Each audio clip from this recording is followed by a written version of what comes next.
Hello everyone and welcome to UG snap mentor guys. आज हमारी class number 5 है। आज हम डिस्कस करेंगे most repeated PYQs on paper 1। Most repeated in the sense कि जिन topics के ऊपर बार बार क्वेश्चन पूछे जाते हैं, हम उन्हीं टॉपिक्स के ऊपर पीवाईक्यूज की प्रैक्टिस कर रहे हैं। सो इसी तरह के सिमिलर क्वेश्चन आपको एग्जाम में देखने को मिलेंगे। तो चलिए स्टार्ट करते हैं, डिस्कस करते हैं। इससे पहले हम वीडियो में आगे बढ़े, मैं बता दूं कि इससे पहले मैंने चार क्लासेस ऑलरेडी ले ली हैं। तो इन सभी क्लासेस की प्लेलिस्ट का लिंक आपको इसी वीडियो के डिस्क्रिप्शन बॉक्स में, कमेंट बॉक्स में मिल जाएगा। तो आप स्टार्टिंग की 4 क्लासेस भी अटेंड कर सकते हो। This is about me. जैसे कि आप सभी को पता होगा, अभी तक आपने इस चैनल को सब्सक्राइब नहीं किया है, सो मेक श्योर आप इस चैनल को सब्सक्राइब जरूर कर ले, ताकि आपको अपकमिंग वीडियोस के सभी नोटिफिकेशन मिलते रहें। आप हमें टेलीग्राम, इंस्टाग्राम, फेसबुक और इनफैक्ट व्हाट्सएप चैनल पर भी आप हमें फॉलो कर सकते हैं। इन सभी के जो लिंक है हमने इसी वीडियो के डिस्क्रिप्शन बॉक्स, कमेंट बॉक्स में दिए हुए हैं। क्लासेस के जो लिंक होते हैं या कोई इंपॉर्टेंट पीडीएफ होती है तो मैं यहाँ पे शेयर करता रहता हूँ, तो आप हमें यहाँ पर जरूर फॉलो करें। चलिए स्टार्ट करते हैं, डिस्कस करते हैं गाइस। मैं आपको यहाँ पर मैंने मेंशन किया हुआ कि कौन से ईयर में क्वेश्चन पूछा गया है, और यहाँ पे हम क्वेश्चन डिस्कस करने वाले हैं। सो फर्स्ट क्वेश्चन है, विच of the following is a characteristic feature of qualitative research. निम्नलिखित में से कौन से गुणात्मक अनुसंधान की विशेषता है। तो यहाँ पर बोला जा रहा है क्वालिटेटिव रिसर्च के बारे में। Objective measurement of variables, statistical analysis of data, contextual understanding of human behavior, and fourth one is hypothesis testing। सो चरों का वस्तुनिष्ठ मापन, आंकड़ों का सांख्यिकीय विश्लेषण, मानवीय व्यवहार की संदर्भात्मक समझ और परिकल्पना का परीक्षण। तो गाइस देखिए, एनालिसिस, स्टैटिस्टिकल एनालिसिस तो हो ही नहीं सकता डेटा का, क्योंकि वो क्वालिटेटिव रिसर्च है, तो ये तो वैसे नहीं हो सकता। ऑब्जेक्टिव मेजरमेंट ऑफ वेरिएबल्स, तो यहाँ पर वेरिएबल्स का मेजरमेंट भी पॉसिबल नहीं है। यहाँ पर केवल हम ह्यूमन बिहेवियर के अंडरस्टैंडिंग्स को समझते हैं, कॉन्टेक्स्ट को समझते हैं जिस कॉन्टेक्स्ट में स्टडी की जा रही है। तो यहाँ पर जो क्वालिटेटिव रिसर्च होता है वो आपका ऑप्शन नंबर सी हो जाएगा उसके according. So option number C will be the right answer. So qualitative research seeks to understand human experience, motives and behaviour in a natural setting. तो यहाँ पे क्या है, इन डेप्थ स्टडी की जाती है, इंटरप्रिटेशन होता है। अनलाइक क्वांटिटेटिव रिसर्च जहाँ पर फोकस होता है वेरिएबल को नापना और स्टैटिस्टिक्स के थ्रू एनालिसिस करना, तो जो जो कि यहाँ पर नहीं होता है किसमें, क्वालिटेटिव रिसर्च में। Next question, the term triangulation in research, ये आपके एग्जाम में पूछा हुआ क्वेश्चन, दिसंबर 2022 में पूछा हुआ क्वेश्चन है। अनुसंधान में ट्रायंगुलेशन शब्द का क्या तात्पर्य है। Use of 3 independent variable, validation of data through multiple sources, data collection at 3 points in time, using 3 researchers for reliability. अब यहाँ पे जो ट्रायंगुलेशन है ना, ये थोड़ा सा आपको कंफ्यूज कर सकता है ये वर्ड, क्योंकि इसमें आपको लग रहा होगा कि ट्रायंगुलेशन का मतलब है कि 3 चीजों की बात की जा रही है। जैसे यहाँ पर लिखा हुआ है कि 3 इंडिपेंडेंट वेरिएबल्स, या फिर लिखा हुआ है 3 रिसर्चेस या 3 पॉइंट्स, तो ये तीनों ही इसके आंसर नहीं है। जहां पर 3 लिखा हुआ है, इसका आंसर, राइट आंसर है validation of data through multiple sources, अलग अलग सोर्सेज से चीजों को लेकर के वेरीफाई करना कि जो डेटा है वो वैलिड है, और उसके बाद उस पर स्टडी करना। तो इसका राइट आंसर क्या हो जाएगा, विभिन्न स्रोतों से आंकड़ों की पुष्टि करना। Option number B will be the correct answer. तो इस तरह के क्वेश्चन भी आपको देखने को मिल सकते हैं, जो कि थोड़ा सा कंफ्यूजन क्रिएट कर सकते हैं। Triangulation enhance validity and reliability, इससे वैलिडिटी बढ़ती है डेटा की, और भरोसा बढ़ता है कि हाँ जो डेटा है वो सही है।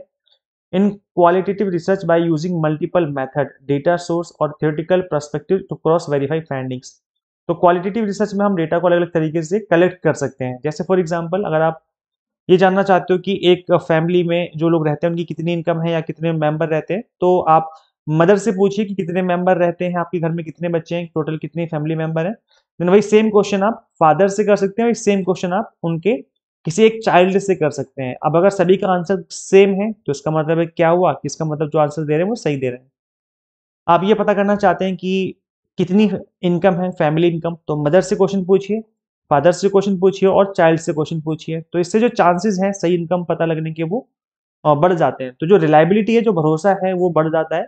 वैसे ऐसा नहीं कि 100% चीजें सही ही होंगी, हो सकता है कि आपस में उन्होंने पहली बात कर ली कि इनकम कितनी बतानी है, लेकिन अगर उन्होंने पहले से बात नहीं कर रखी है तो उस केस में फिर चीजें पता चल जाएंगी कि क्या चल रहा है।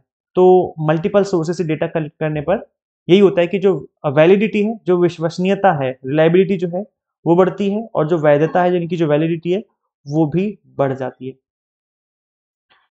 तो ये था ट्रायंगुलेशन। नेक्स्ट क्वेश्चन, जो कि जून 2022 में पूछा हुआ क्वेश्चन आपका एनटीए में, एनटीए द्वारा क्वेश्चन था, if the proposition all poets are dreamers, तो ये ट्रू है, so which of the following must be false. तो यहाँ पर कौन सा जो है वो फॉल्स होगा ही होगा। यदि यह प्रतिज्ञप्ति सत्य की सभी कवि स्वप्न दृष्ट होते हैं, ऑल पोएट्स आर ड्रीमर्स, तो निम्नलिखित में से कौन सा जो कथन है वो असत्य होगा। आपको असत्य बताना कि कौन सा असत्य होगा। तो गाइस देखो, जो कॉन्ट्राडिक्टरी होते हैं एक दूसरे के, ये स्क्वायर ऑफ अपोजिशन से क्वेश्चन है, और स्क्वायर ऑफ अपोजिशन बहुत ही ज्यादा इंपॉर्टेंट टॉपिक है आपके एग्जाम के लिए। तो स्क्वायर ऑफ अपोजिशन के ऊपर मैंने क्लास ले रखी है ऑलरेडी, पार्ट 1 और पार्ट 2 दो क्लास में मैंने इसको पढ़ाया हुआ है। मैंने थियोरी भी पढ़ा रखी है पहले, फिर मैंने इसकी पीवाईक्यू उसकी प्रैक्टिस भी करवा रखी है। तो इन सभी क्लासेस को जरूर देखिए। जो स्क्वायर ऑफ अपोजिशन है ये आपको मिलेगा हमारी इंपॉर्टेंट टॉपिक सीरीज के अंदर, और ये जो इंपॉर्टेंट टॉपिक सीरीज है इसका लिंक मैं डिस्क्रिप्शन बॉक्स कमेंट बॉक्स में दे दूंगा। तो आप इस सीरीज को फॉलो करेंगे तो यहाँ से आप जो ये वाला टॉपिक आपका आराम से अच्छे से कवर हो जाएगा, और इस तरह के क्वेश्चन बनेंगे तो आप उसका आंसर इजीली कर पाएंगे, बिकॉज ना मैंने इसमें सिर्फ थ्योरी समझाई है बल्कि मैंने पीवाईक्यूज की प्रैक्टिस भी करवा रखी है। तो फिलहाल इस क्वेश्चन की बात करते हैं हम। तो यहाँ पर जो क्वेश्चन है कि ऑल पोएट्स आर ड्रीमर्स, तो ये आप देखेंगे कि ए वाली स्टेटमेंट है, AEIO, टोटल 4 स्टेटमेंट होती हैं। तो ए जो होता है वो ओ के कॉन्ट्राडिक्टरी होता है, और ई जो होता है वो आई के कॉन्ट्राडिक्टरी होता है। तो यहाँ पर ऑल पोएट्स आर ड्रीमर्स है, तो यहाँ पर ओ की पोजीशन में क्या होगा, और some poets are not dreamers, not भी हो जाएगा और यहाँ पर सम भी लग जाएगा। तो यहाँ पर यानी जो ये वाली स्टेटमेंट है ओ इसके कॉन्ट्राडिक्टरी हो जाएगी। तो यहाँ पर जो ओ है मतलब some poets are not dreamer, देखो कहाँ पे लिखा हुआ है, some poets are not dreamers. I think option number A ही इसका राइट आंसर होना चाहिए। तो ये हो जाएगा, I think option number A होगा, एक बार देख लेते हैं आंसर। हाँ सही है, ऑप्शन नंबर ए ही है, some poets are not dreamers. सो जैसे कि मैंने आपको बताया कि जो कॉन्ट्राडिक्टरी होते हैं वो एक दूसरे के क्या होते हैं, अपोजिट होते हैं। मतलब वो अगर एक सही है तो दूसरा गलत होगा ही होगा, है ना। सो सम पोएट्स आर नॉट ड्रीमर्स जो है वो मस्ट बी फॉल्स, ये इसका फॉल्स हो जाएगा। तो यहाँ पे मैं दिखा दूं, ये स्क्वायर ऑफ अपोजिशन है। ऑल SRP, इस वाले स्टेटमेंट को बोलते हैं ऑल SRP। ये आपकी यूनिवर्सल अफर्मेटिव कहलाती है, और ये कॉन्ट्राडिक्टरी होती है। ए ओ के कॉन्ट्राडिक्टरी होता है और ई जो है वो एस के कॉन्ट्राडिक्टरी होता है। अगर क्वेश्चन में ये गिवन होता है कि नो एस इज पी, अगर ये गिवन होता ये ट्रू है तो ये फॉल्स होगा ही होगा, तो फिर आंसर ये हो जाएगा सम SRP। समझ रहे हो। तो इस तरीके से जो है आप आंसर निकालेंगे। आई होप आपको समझ में आ गया है। अगर आपने स्क्वायर ऑफ अपोजिशन पढ़ रखा है तो आपको चीजें आराम से समझ में आ रही होंगी। अगर आपने इस टॉपिक को पढ़ा ही नहीं है तो फिर तो आपके दिमाग से ऊपर से उड़ जाएगा, आपको समझ में नहीं आएगा कि क्या मैं बता रहा हूँ, क्या बोल रहा हूँ। तो इसलिए अगर अभी तक आपने इस टॉपिक को नहीं पढ़ा तो पढ़ लो, बिकॉज ये टॉपिक 5 स्टार रेटिंग का टॉपिक है। यहाँ से मोस्ट ऑफ द टाइम आपके एग्जाम में क्वेश्चन बनते रहते हैं, तो आप इस टॉपिक को अच्छे से पढ़िए, प्लस इसके जो क्वेश्चन उसकी प्रैक्टिस करना भी बहुत जरूरी है। तो जैसे कि मैंने बताया इंपॉर्टेंट टॉपिक सीरीज है, उसको जरूर देखिए, वहां से आपके जो ये वाला टॉपिक अच्छे से कवर हो जाएगा। Next question, in communication the process of converting idea into message, idea को मैसेज में कन्वर्ट कर देना क्या कहलाता है।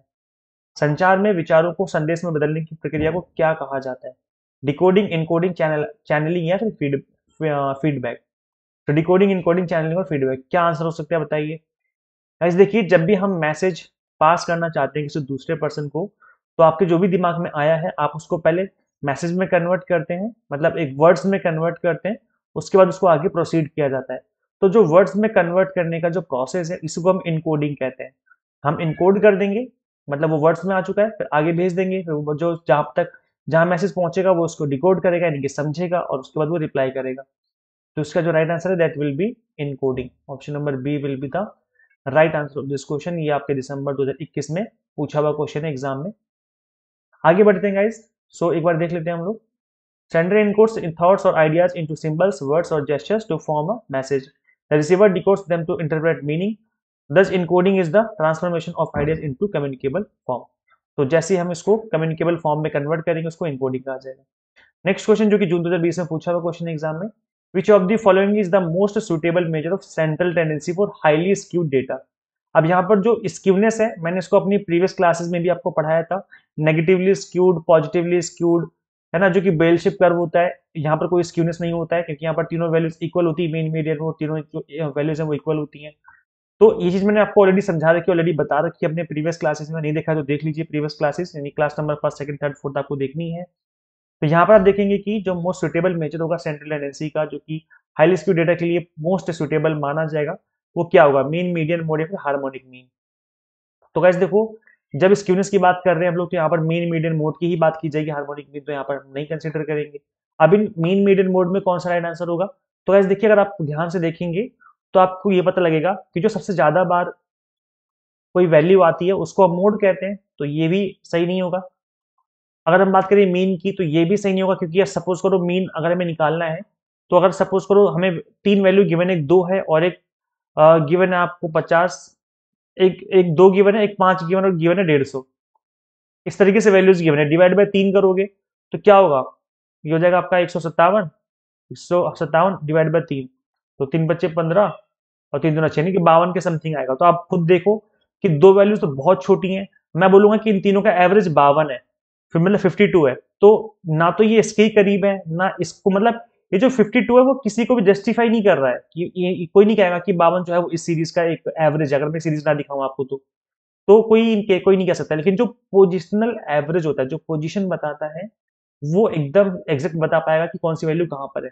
तो जो मीडियन होगा that will be the best suitable measure of central tendency, जो कि हाईली स्क्यू डेटा के लिए सही माना जाएगा। तो इसके लिए आपको स्क्यूनेस समझना पड़ेगा, और ये मैं आपको बता दूं कि आपको समझना चाहिए कि ये स्क्यूनेस काफी इंपॉर्टेंट टॉपिक है आपके एग्जाम के लिए। वैसे इस क्वेश्चन का राइट आंसर माध्यिका होगा, मीडियन हो जाएगा क्योंकि ये एक पोजिशनल एवरेज है। So the mean is pulled toward the tail while the median remains unaffected by extreme values. Hence the median best represent the central location of skewness. तो क्योंकि पोजिशनल एवरेज पोजीशन बताएगा और ये ज्यादा जो है highly skew data के लिए अच्छा नहीं माना जाएगा, तो इसका आंसर ये हो जाएगा। तो मैं बता दूंगा इसकी, जैसे कि मैंने बताया कि स्क्यूनेस मैंने आपको पढ़ा रखा है, इसलिए मैंने ज्यादा डिटेल में नहीं कराया क्वेश्चन को। अगर आप मेरी रेगुलर क्लासेस देखते हो तो आपको समझ में आ रहा होगा। क्वेश्चन है विच of the following methods is most effective for developing critical thinking in students. छात्रों में क्रिटिकल थिंकिंग लाने के लिए, विकसित करने के लिए कौन सा जो मेथड है सबसे अच्छा है। तो मेथड अच्छा होगा लेक्चर मेथड, डेमोन्स्ट्रेशन, डिस्कशन या फिर प्रोग्राम इंस्ट्रक्शंस। तो वैसे देखो, जब भी हम क्रिटिकल थिंकिंग की बात करते हैं तो आलोचनात्मक चिंतन की बात करते हैं, तो उस केस में आपका जो डिस्कशन मेथड है इससे अच्छा मेथड कुछ नहीं हो सकता, क्योंकि यहाँ पर डिबेट होती है, यहाँ पर क्वेश्चन पुट किए जाते हैं, आंसर मिलता है, देन उसका फीडबैक आता है, देन आप अगेन उसको आगे कंटिन्यू कर सकते हो। तो डिस्कशन मेथड जो है वो अच्छा माना जाएगा। So option number C will be the right answer of this question. Discussion encourage questioning, reasoning, and analysis by key components of critical thinking. It promotes student interaction, peer learning, and reflective thinking. इससे आप सीखते हैं, जो बाकी लोग discuss करते हैं उससे भी आपको सीखने को मिलता है। रिफ्लेक्टिव थिंकिंग भी आती है, आप इंटरेक्शन करते हैं तो आपके अंदर जो बोलने की क्षमता है, जो भी चीज़ों का आपको दिमाग में चल रहा है उसको आप इजीली एक्सप्लेन कर सकते हो वहाँ पर। तो डिस्कशन मेथड जो अच्छा माना जाएगा क्रिटिकल थिंकिंग को डेवलप करने के लिए। नेक्स्ट क्वेश्चन आपकी स्क्रीन पे, A researcher wants to study the relationship between socioeconomic status and academic performance. तो इसके लिए बेस्ट स्टैटिस्टिकल टेक्निक कौन सी होगी। तो यहाँ पर ऑप्शन है ANOVA, correlation, chi square test या फिर रिग्रेशन एनालिसिस। एक शोधकर्ता जो है सामाजिक आर्थिक स्थिति ये है और शैक्षणिक प्रदर्शन के बीच संबंध का अध्ययन करना चाहता है। इसके लिए कौन सी सांख्यिकी तकनीक सबसे अच्छी मानी जाएगी, अनोवा, कोरिलेशन एनालिसिस या फिर काई स्क्वायर टेस्ट या फिर रिग्रेशन एनालिसिस। तो गाइस देखिए, इस क्वेश्चन का जो राइट आंसर है that will B correlation analysis, क्योंकि अगर हम कोरिलेट करना चाहते हैं, दो चीजों के बीच में रिलेशन निकाल रहे हैं, और यहाँ पर जो दो चीजें हैं वो क्वालिटेटिव नेचर की हैं। अच्छा, यहाँ पर मैं बता दूं कि जितने भी तरह के टेस्ट होते हैं, जैसे आपका टी टेस्ट हो गया, जेड टेस्ट हो गया, अनोवा टेस्ट हो गया, काई स्क्वायर टेस्ट हो गया, इन सभी के बारे में जानना और समझना आपको बहुत जरूरी है, क्योंकि इससे रिलेटेड कोई ना कोई क्वेश्चन आपको एग्जाम में जरूर देखने को मिलता है, और ये आपके एग्जाम के लिए काफी इंपॉर्टेंट टॉपिक है। तो मैं बता दूं आपके लिए अच्छी न्यूज ये है कि मैंने इस टॉपिक को अपने यूट्यूब क्लास में पढ़ाया हुआ है, समझाया हुआ है। छोटी सी क्लास है, 20 मिनट की क्लास है। गाइस बिलीव मी, एक छोटी सी क्लास देखने के बाद आप इन सभी टेस्ट को लाइफ टाइम याद रखोगे, क्योंकि मैंने इसमें रियल लाइफ एग्जाम्पल दे रखे हैं, ऐसे एग्जाम्पल जो कि आप लाइफ टाइम याद रखने वाले हैं। अगर आपको डर लगता है टी टेस्ट से, जेड टेस्ट, या आपको समझ में नहीं आते कि क्या होता है ये सब, तो इस 20 मिनट की क्लास को देखने के बाद ये टॉपिक आपको लाइफ टाइम के लिए याद हो जाएगा, कभी आप भूलोगे नहीं। इस तरह के मैंने चीजों को यहाँ पर एग्जाम्पल देकर चीजों को एक्सप्लेन कर रखा है सभी टेस्ट को। तो इस क्लास को जरूर देखिए।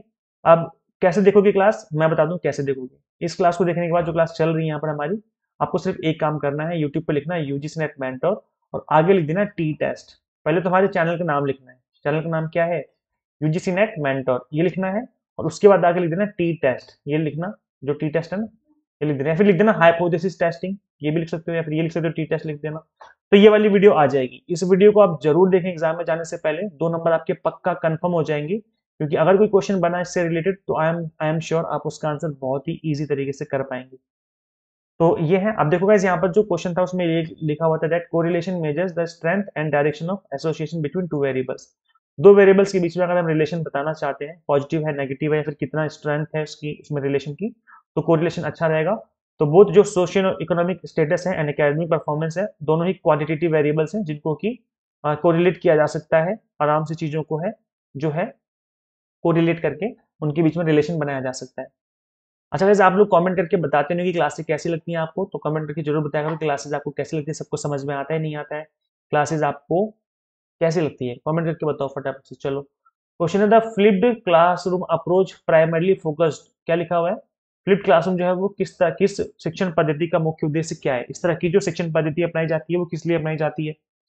तो ऑप्शन है teacher centred instruction, learning outside the classroom through videos, assessing students after teaching, increasing lecture time in class। तो गाइज यहाँ पर जो फ्लिप्ड क्लासरूम है, flipped classroom learning outside the classroom through videos, इसको कहा जाता है। और ये जो अप्रोच है ये अच्छी मानी जाती है बिकॉज इसमें अपने आप से स्टूडेंट्स जो है समझ सकते हैं, सीख सकते हैं और चीजों को याद रख सकते हैं, थोड़ा सा चीजें जो है अपने एंड पे वो खुद कर सकते हैं। So in a flipped classroom, students first learn basic content at home via videos or recordings and then engage in deeper problem solving or discussion in the classroom. It promotes active learning and students engagement। मतलब यहाँ पर बच्चे पहले खुद से कुछ content देख करके आएंगे कि भाई क्या है इस टॉपिक में, उसके बाद फिर वो जो है क्लासरूम में डिस्कशन करेंगे टीचर्स के साथ। याद करो बचपन में 10th-12th क्लास में टीचर कहते थे ना कि बेटा हम कल ये इस टॉपिक को पढ़ने वाले हैं, पहले आप लोग घर से थोड़ा देख करके आना कि टॉपिक में क्या है, क्या चीजें लिखी हैं, क्या मेंशन कर रखा है, उसके बाद इस टॉपिक को हम कल डिस्कस करेंगे। तो जो चीजें हुआ करती थी वो फ्लिप्ड क्लासरूम हुआ करती थी, मतलब आपको खुद से चीजों को पढ़ना है समझना है पहले, उसके बाद जब आप नेक्स्ट डे पढ़ने आएंगे तब आपके साथ उसको अच्छे से डिस्कस किया जाएगा। तो यहाँ पर जो है वीडियोज के थ्रू आपको पढ़ाया जाएगा, समझाया जाएगा, मतलब जो रिकॉर्डेड लेक्चर्स हैं वो आपको दे दिए जाते हैं, आप समझते हो चीजों को, सीखते हो, उसके बाद आप आगे उसको डिस्कस कर सकते हो टीचर्स के साथ। इसके अलावा गाइस देखो आप इंपॉर्टेंट टॉपिक सीरीज फॉलो कर सकते हो, इसका लिंक मैं दे दूंगा डिस्क्रिप्शन बॉक्स कमेंट बॉक्स में। तो यहाँ पर कुछ जो इंपॉर्टेंट टॉपिक है पेपर 1 की उनको मैंने कवर करवा रखा है, तो आप इस सीरीज को फॉलो कर सकते हो। ये हमारे लास्ट बैच के टॉपर्स हैं, इनके मैंने इंटरव्यू लिए थे, तो हमारे चैनल की प्ले लिस्ट में अवेलेबल है। आप भी टॉपर बन सकते हैं, स्टडी कर सकते हैं। अभी स्पेशल फ्लैट 10% डिस्काउंट चल रहा है, उसको अवेल कर सकते हैं। हमने स्पेशल 2 मंथ का एग्जाम टारगेटेड कोर्स डिजाइन किया हुआ था आप सभी के लिए, paper 1 commerce management pol science का। इन सभी कोर्सेज को डिजाइन ही इस तरीके से किया गया है कि आप 2 मंथ में आराम से सिलेबस फिनिश करके रिवीजन कर लेंगे। तो हर एक लेक्चर्स की जो लेंथ है 30 to 40 मिनट्स की है, तो हर एक टॉपिक को आप पढ़ सकते हो और आपका जो सिलेबस वो आराम से फिनिश भी हो जाएगा। तो यहाँ पे मैं बता दूं कि जो 2 मंथ का एग्जाम टारगेटेड कोर्स है इसमें to the point content given है, इधर उधर की बातें नहीं है, to the point exam oriented content है। कंप्लीट कंटेंट आपको बायलिंगुअल मिल जाता है, 100 मॉक टेस्ट में पीडीएफ नोट्स मिल जाते हैं जिसके थ्रू आप मल्टीपल टाइम रिवीजन और प्रैक्टिस कर सकते हैं। फर्स्ट करना क्या आपको सिंपली एक काम करना है, that is Google play store से एग्जाम मेंटर ऐप इंस्टॉल कर लेनी है। अगर आप iOS यूजर है तो उसका लिंक हमने आपको अलग से इसी वीडियो के description box and comment box में दिया हुआ है। So share this video with all UGCNET aspirants and subscribe for UGCNET update and PhD related updates। Guys मिलते हैं फिर नेक्स्ट वीडियो में, till then keep watching UGCNET Mentor। Thank you so much।